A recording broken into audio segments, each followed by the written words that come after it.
Vérités brutalement honnêtes qui vont enfin débloquer ton avancée, qui vont te faire évoluer partie 2. Et celles-là vont toucher directement ce qui bloque le plus les femmes que j'accompagne, la dispersion, l'attente du bon moment et la honte qu'on n'ose jamais nommer. Numéro 1, la productivité sélective. La productivité ne vient pas de tout ce que tu fais. Elle vient de tout ce que tu choisis de ne pas faire. Alors, le focus, en fait, ce n'est pas ajouter des choses à ta vie, c'est en enlever. Imagine un mur, par exemple, que tu dois franchir avec plusieurs petites échelles et tout à moitié monté. Tu imagines ça? Aucune ne t'y amène.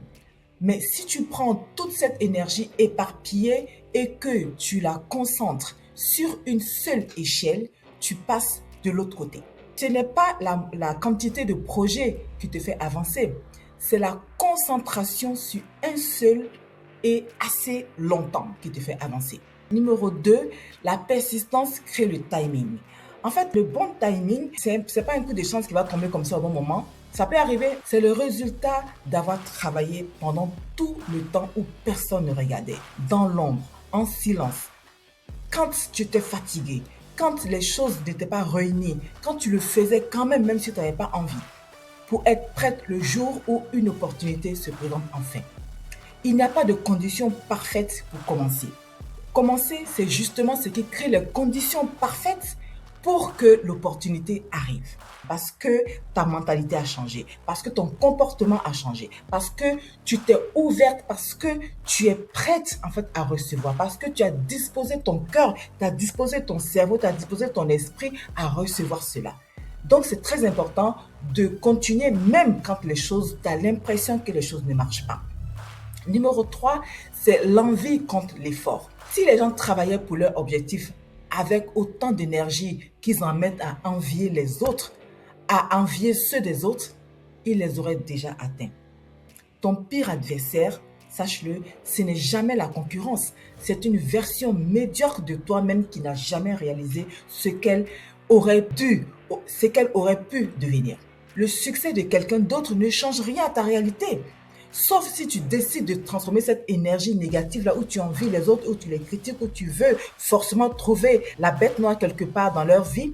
Si tu transformes cette énergie, si tu décides vraiment de transformer cette énergie là de comparaison en énergie de construction, là tu verras que toi aussi tu pourras gagner.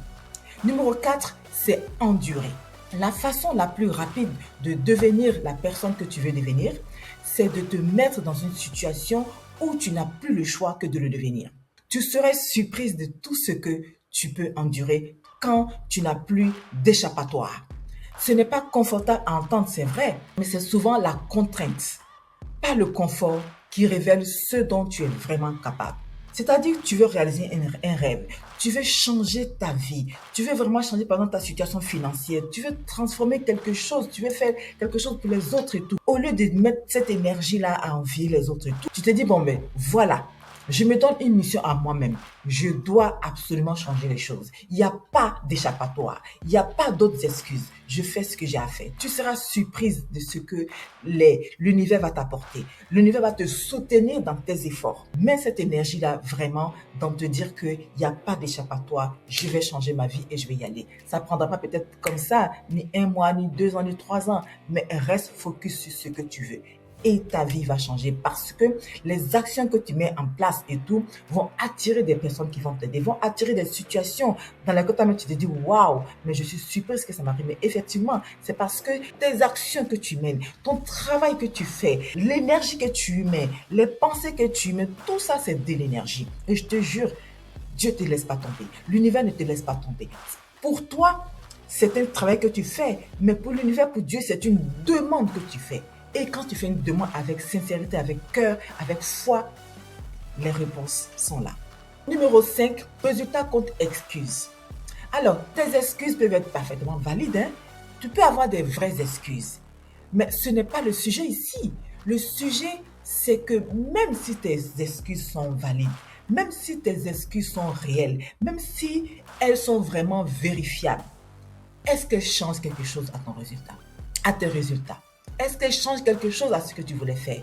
Elle ne change rien au résultat. Ce n'est pas ta faute, mais ça reste ton problème.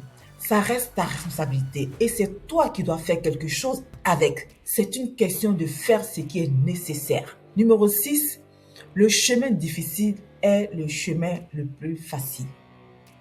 Je m'explique. Tout le monde cherche le raccourci.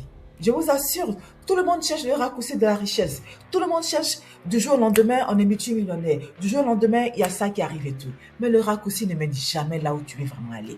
Ce qui rend une période dure, ce n'est presque jamais une seule grande épreuve. C'est-à-dire, je vais agir de manière spectaculaire et puis ça y est, j'ai tout ce que je veux. C'est 100 petites actions. C'est 100 petites choses accumulées. C'est 100 petites actions tous les jours. Un peu chaque fois. C'est ça qui donne des résultats. Voilà. Et à un moment donné, tu te souviens que tu as choisi ce chemin. Tu te dis, waouh, pas parce que c'était facile.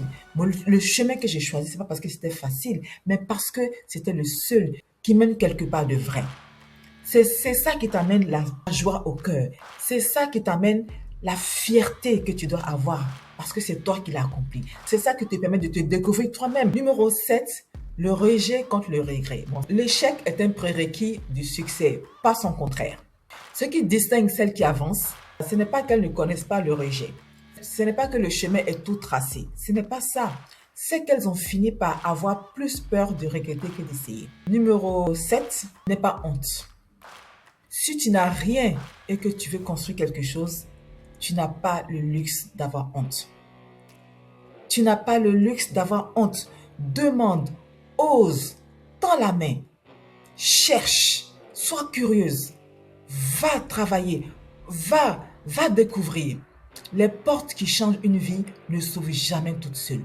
Il y a une différence entre la honte et la culpabilité. La culpabilité, c'est quand tu enfreins tes propres règles. La honte, c'est quand tu enfreins celles des autres. Parce que tu dois avoir tes propres règles, tu dois avoir ta propre façon, tes propres standards. Voilà. Si tu as honte de ce qu'on va dire de toi, tu n'avanceras pas. C'est vrai que la honte, elle existe, la honte, elle est persistante, elle est difficile parfois à gérer. Mais est-ce que tu te sens coupable quand tu vas demander de l'aide?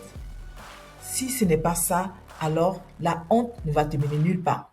Ces 7 vérités ne sont pas confortables, mais elles ont un point commun. Elles te renvoient toujours à la même question. À qui donnes-tu le pouvoir sur ta vie? Aux autres, à la peur, aux raccourcis qui n'existent pas ou à toi?